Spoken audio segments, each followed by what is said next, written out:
我现在就是刚从那个名古屋出发到现在这个休息站，车程已经差不多经过了1个小时左右。那现在是休息时间，那就是等要到那个宫川早市。名古屋，所以名古屋它是一个非常有历史。它每一次都能释放对一个正确的领导，所以这是他们家族一直长久不衰的一个重要原因。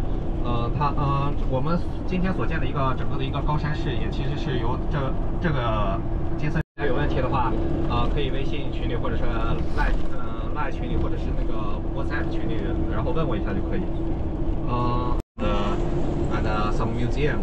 But if we walk in the old street area, we can like walk into the Edo period. You need to focus to experience the ceremony of the old street area.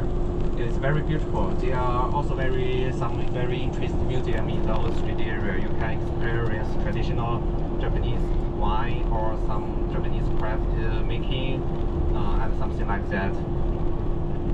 We will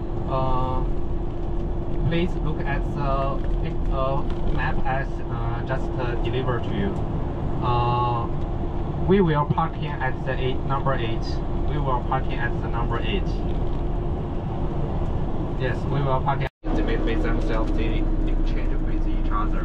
But for now, I think maybe it's business. It has too much business on.